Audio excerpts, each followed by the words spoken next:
โอ้สบายดีอ๋อสบายดีสบายดีดำมือน้อยจุกอ่ะเจ้ากินต้องจ่ายเจ้ากินจะเอาไปสร้างว่าเด้ว่าสิจั่วเจ้ากินนี่มันก็เกิดโอ้ยเนาะนะจูได้เต่านะเวลาทีนี้สภาพเอิญกูนั่งลงนี่โมสภาพเอิญกูข้าวจิจั่วเยอะเลยกินข้าวเนาะบ่ก็เลยจิจั่วอันดีบ่กับพันพอดีได้เป็นยังนอนรับโอ้ยตัวนอนมารับอีกเลยจังแล้วตื่นเต้นอย่างอีกว่ะเหมือนผู้ว่ามาหาลายเพื่อจะว่าเล่นยันถึงใส่พวกยันใส่เมื่อวานนี่นะ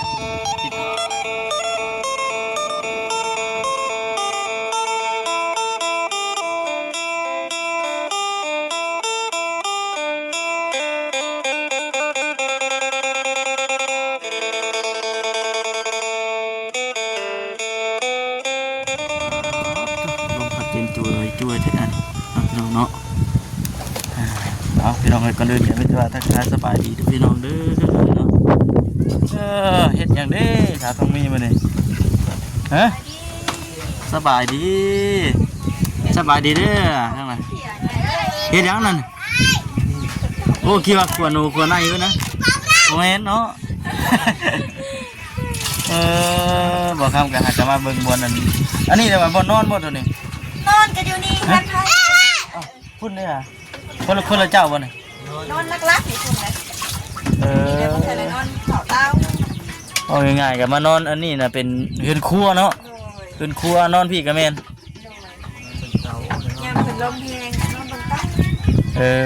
ลุกมาจะสองกระป๋องบ่เบิ่งไปช่องเบิ่งกันเด้ออันนี้น่ะสิเป็นบอนนอนเพิ่นอันนี้พี่น้องเนาะบอนนอนอันสาวทองมีกับผัวลูกเพิ่นแน่แต่มื้อนี้ลูกบ่ได้ไปโรงเรียนบ่มื้อนี้เลิกแล้วเอาขนมไปต้อนเพิ่น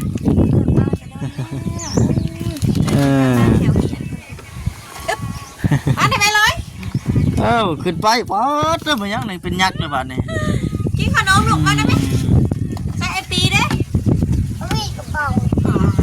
ผู้นั้นบ่นั่นลูกกบเลยหลายๆที่นี่ขอบใจอ้ายนั่นไหมถุงยาก่อนถุงยาขอบใจเด้อจ้าผู้นี้นะจักปีเลยผู้นี้ผู้นี้บ่ปีเลย4 ปีปีหน้าก็สิไปเข้าโรงเรียนนะเหมือนหายทานช่วยแม่เจ้าก็ดำมุ้มแทนจิมุ้มย่อยแต่เศร้านั่นแหละแกเห็นไหมกำลังอันสิกินข้าวเที่ยงมาฉันเนาะอันหายแล้วหรอบ่ยังมันทันแล้วมาคุณไปกินขนมคือทางกันผัวเราเนี่ยพักเที่ยงนะมากินข้าวอยู่เพื่อนพี่ก่อนคือเอาเฮ็ดเฮ็ดงานไหนมันมาพี่ชิอยู่ในเพิ่นมานะไปน้ำลายเอาคือเอามันเฮ็ดเฮ็ดงานอยู่นี่นะมันเข้าน้ำนี่มันก็เอาเองแบบว่าเพิ่นเคยเลี้ยงอยู่บ่เลยบ่มีแต่ห่อหาที่ไหนติเป็นนักเลี้ยงอยู่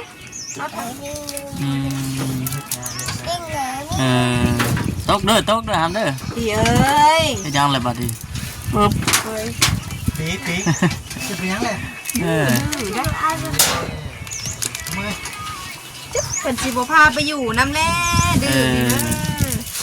เป็นอะไรมันตื่นเต้นอยู่บ่มันดีใจอยู่บ่ดีใจบอกกับเบาเซนว่าสบายไปได้ไขวัดเป็นบ่เป็นนอนบ่รับบ่จะว่านอนบ่รับคืนยักษ์บ่คืนนี่เป็นบ่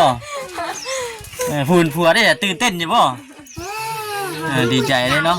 หากจะมาได้เที่ยวได้ป่ะดูได้เที่ยวเอ้าสนุกเนาะเที่ยวแล้วป่ะเดี๋ยวเอาตามที่อย่างมาโรงเรียนบ่นี่บ่รู้จักตัวนี้บ่ขายยังดีรู้จักยังรถคันจะสมมติว่าเขาไปพูดเลยได้ยางมาใช่ของเพิ่นก่อนนั่นแหละใช่ของเพิ่นก่อนเนาะคือน้องอันคือน้องน้ำสุอายไปเห็นแล้วกระยักยากอยู่นั่นนึง มีรถมีรางเที่ยว การไปกันมาเนาะกันว่าอันนี้ไปอยู่ไกลอันนี้บัดเฮาอยู่กับที่ ไปโรงเรียนได้ซะ เอาไปโรงเรียนเนี่ยต้องได้ไปส่งไปรับ โดยแบบไปตอนเช้าตอนเที่ยงก็ได้มารับเพิ่นมากินข้าวจะได้ไปส่งใหม่อีก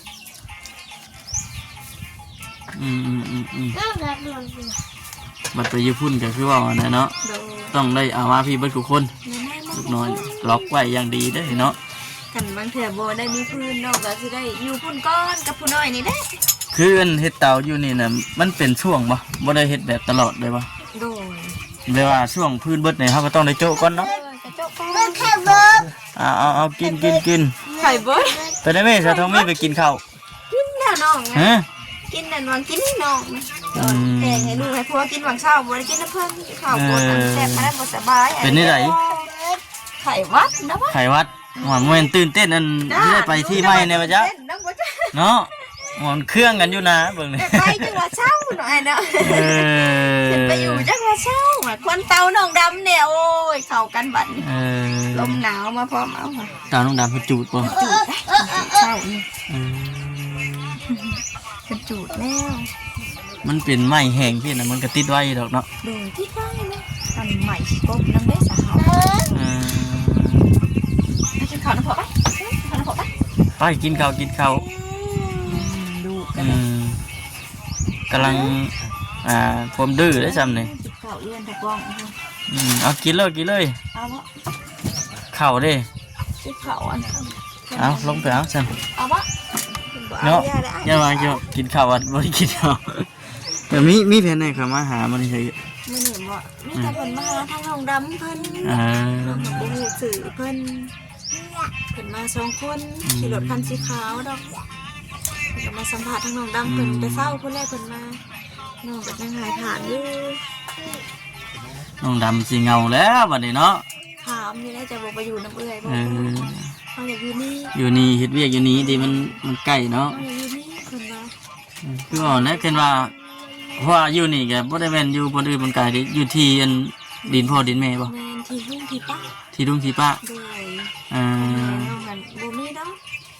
กันคือสิว่าแล้วก็เบิดชิดแล้วเพิ่นบ่ได้อยู่เด้สักเพิ่นตายเพิ่นยังเนาะ เข้ามา2 มื้อ3 มื้อนี่ก็ยังบ่ได้ถามรายละเอียดจากผู้เป็นเอื้อยเพิ่นปานใดเด้อพี่น้องนี่นะบัดป้ากับลุงนั่นจ้ะป้ากับลุงเนี่ยอันอยู่เพื่อนนะป้ากับลุงนะ โดย เพิ่นอยู่ไสเด้อ เพิ่นอัน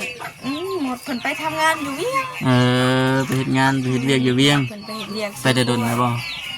กับพวกไปปีนี้เด้ป้าฮะตะกี้ก็มีแต่ลุงประจำอยู่ เออ เพิ่นไปปีนี้น่ะเพิ่นเอาลูกเพิ่นไปนำตะกี้ลูกเพิ่นก็เข้าโรงเรียนก็อยู่นำกันนั่นแหละ บ่ โดยลูกผู้ชายอันกลางเพิ่นน่ะเรียนจบม .4 เออ แล้วก็ได้ไปอันเฮ็ดเวียกนำกันคือปิดสวนสมุนยามเดือน4เดือน5ที่เพิ่นจะลงมา เป็นช่วงคือกันอันนี้ก็บ่แม่นว่าสิขึ้นไปเฮ็ดตลอดเนาะ โดยลงมาแล้วสมมุติว่ามีวงใหม่ไปเพิ่นก็ไปอีก ย้ายไปอีกเด้ โดย อืม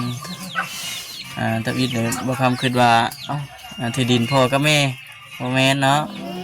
ตะกี้แล้วก็ของแม่นี่นะสิเป็นโซนของที่น้องอยู่อันกับกระเถาหัน อยู่ทางไหนก็ อยู่หลังวัดตะกี้ โอ้อยู่พุ่น โดยน้องก็ได้ยินข่าวๆว่าแบบนั้นตอนนั้นแหละเป็นพูดของแม่น้อง อืม แต่บัดที่นี่นะพอเฒ่าเสียความที่บ่มีทุกอย่างลำบากนี่นะอ้าย อ่า พ่อแม่น้องก็บ่ได้มาพัวพันเนาะ อืม เพิ่นก็เลยขายเฮ็ดน้ำพอเฒ่านั่นแหละ อืม ก็เลยเป็นของลุงของป้าคือว่าแล้วของเพิ่นก็ขับแคบบ่หลายปานใดก็คือชุมอ้ายเห็นนั่นแหละ แม่นเสียงหวังๆมาเลยน้องดำเอ้ยเนาะ ก็ถามเพิ่นอยู่ไปอยู่น้ำเอื้อยบ่ อืม เพิ่นว่าคะแนนว่าชุมอ้ายเพิ่นคือเห็นเพิ่นเป็นจังซ่อนเพิ่นน่ะเพิ่นหักกันผู้ประตูให้น้องอยู่อยู่นี่ก็ได้เพิ่นว่าแนวนั้น เออ น้องก็ว่าอันนี้ก็สุดแล้วแต่ทางน้องกับทางอ้ายเพิ่นเด้อน้องก็ได้บอกเพิ่นไปนางดำก็ได้ เป็นหยังแค่ว่าเพิ่นอยู่นี่แล้วก็ในเมื่อเพิ่นเลือกที่อยู่นี่ก็เอ้าว่าเราก็เฮ็ดเวียกเฮ็ดงานอยู่นี่ปกติเนาะ แม่เราก็เฮ็ดเวียกเฮ็ดงานอยู่นี่ปกติ ไปพุ่นมันโอ้ยมาจอดเตาบ่ทันแล้วมันสิรู้แล้วบัด แม่นะคือเราอยู่นี่เราก็บ่ได้คอยลูกจอบได้ อ้อ เอื้อยอยู่ก็อาศัยเบิ่งให้ เออ คือว่าอะไรตามเพลงเพิ่นนั่นแหละเนาะ แม่นแม่น คาดหวังหยังก็เพิ่นหลายบ่ได้ อยู่ผู้เดียวจังเนาะ อยู่ผู้เดียวเพิ่นคือกลางเว้นนี่เราก็เบิ่งดูอยู่กลางคืนเราก็นอนบ่อยากฮู้เมื่อปานใด แต่ดอกเข้าไปอยู่พุ่นแล้วก็ สมมุติว่าไม้ทางนี้มันบ่มีก็เฮ็ดเวียกทางนั้นบัดตัดอ้อยตัดหยังนั่นแหละ ตัดยังไป เวียกไปสินะเฮาเคยผ่านอยู่แล้วเนาะ โดย ตัดอ้อยตัด ไปมาได้ ไปสู่ไปชนมาแล้ว ลูกก็ได้ อันนี้ เออ ชิมเยอะลูกกันได้ที่ได้อยู่พุ่นแล้วกับผู้น้อยนี่แหละน้องนี่ บัดกินข้าวแล้วก็บัดเริ่มงานจังโมงอีกจ้ะ สิลงเลยแหละ สีลงเลยแหละลง เอ้า ไปเรื่อย แสดงว่าได้พักผ่อนแต่ตอนกินข้าว อันกับว่ามือ ฮะ ถึงมันเรียก หน้า ร้าย เพิ่น เพิ่น อ ก็ ยู่ ให้ กับ ลงโอเล ได้ ย พักอยู่ เอ ห อ น้าเพิ่นไปเอาไม้วิเพิ่นไปเรื่อยให้เขา เออโอ้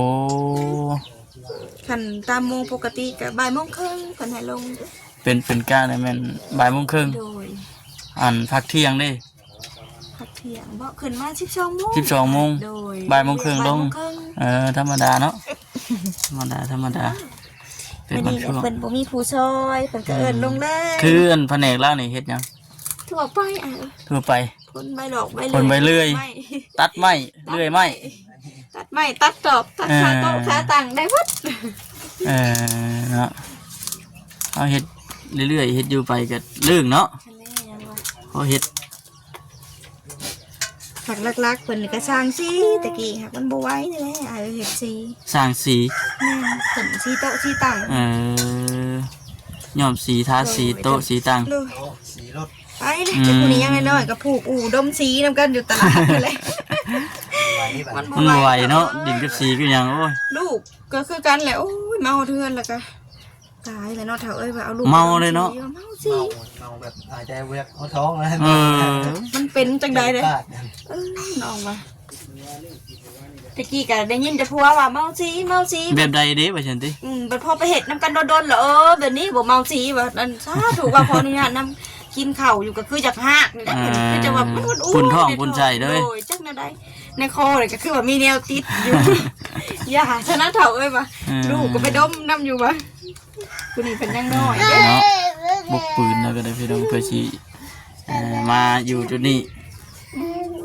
มีแต่ว่าดีมุกดีใจนำมาแล้ว โอ้ย แต่ว่าไปเบิ่งแล้วบ่ ไปเบิ่งแม่ จักเทื่อแล้วตั้งแต่ มาจาก นั้น เพิ่นไปเบิ่งแต่มื้อนั้นพุ่นแหละไอ้เอ้ยแต่บ่ได้ไปเลย ฮอดแล้วว่า2เทื่อ บอกแม่ หากันไปเทื่อเดียว ดูแค่เดียว เออแต่ว่าทางบ่แสนเพิ่นมาแจ้งตั้งแต่มื้อวานนี่เนาะ ดูเพิ่นก็แจ้งว่า แจ้งวานนี้ ขอสิพาญาติเขาไปมื้อนี้เพิ่นว่า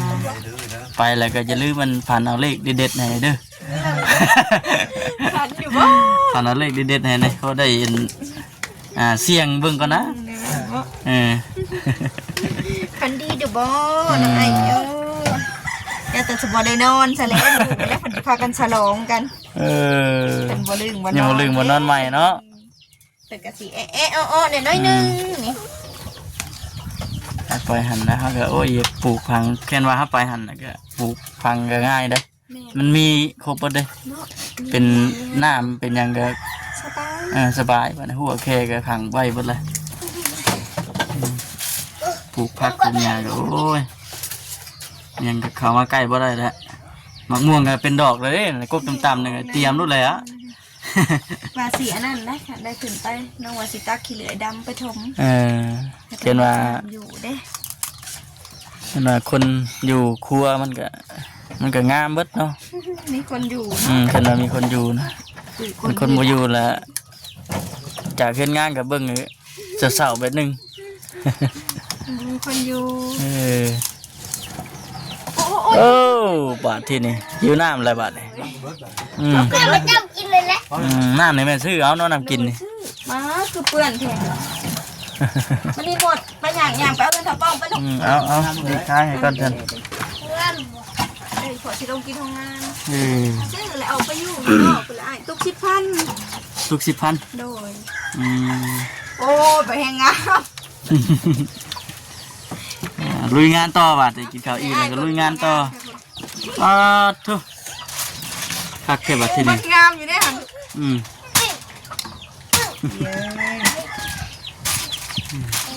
มื้อนี้หาได้จักชอบได้สิจ้ามื้อ นี่แหละบางเช้าสอบเนี่ยยามมื้อเช้านะ หาได้ตอนเช้าบ่ โดย มันบ่สบายนั่นก็ตนกระโตปานใด เป็น ขาตะโต อ๋อ ดำเอ้ยเจ้าจู่เตาอูดข่อยแล้วว่าดำเอ้ยเมื่อยแล้ววะ เมื่อไรมันถึกกินนั่นถึกกินควัน บอก เต่า แค่ เนาะ มันขับรถลงมานอนอยู่ในนี้ อืม แล้วอย่างว่าปุ๊บเพิ่นมาแล้วได้เอา จะมาช่วยเมื่อ น้ำมา เพิ่นมา เอ้ยแม่ ไม่ได้ จังไรบ้าน หวาน อืม แล้วสหารแม่นสบอ เฮียนห้องใด ฮะ เรียนของยังลูก เฮียนห้องใด หวาน อนุบาล ในครู่ซ้อนยังมันนี่ อืม คือน้ำมะ ในครูสอนอย่างแน่มื้อนี่อืม สก็ไก่เขาไข่บ่ คือนุ่มไข่กุ๊ก โอ้ จะไปดี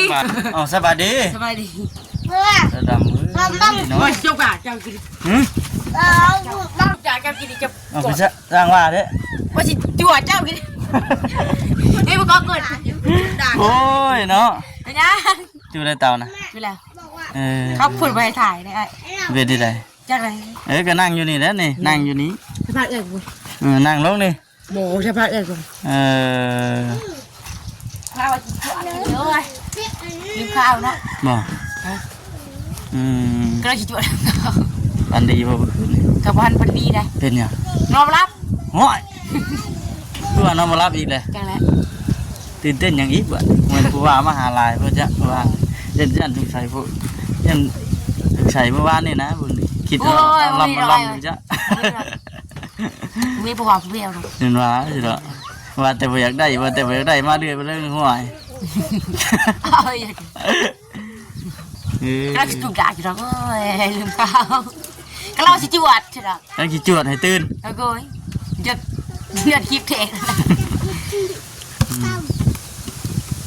ไม่เก่าเงิน ตายไหมไม่แค่ตัวได้เนี่ย มีเพนนะบอกมีไผมาหามันนี่ บ่าวยังก่อนโอ้บ่าวโอเล่ บ่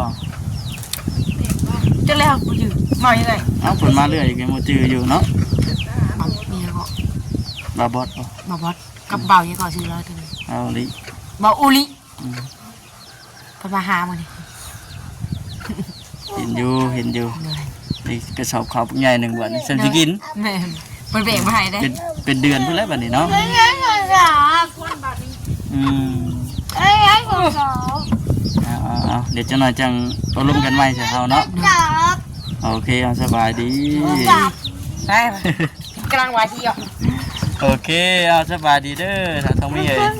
ดีโอ อืม พี่อยากแรกพี่ขนมค่ะ เนาะกำลังหันกำลัง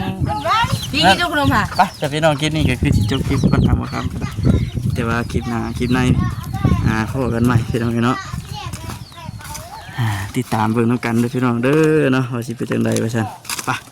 สบายดี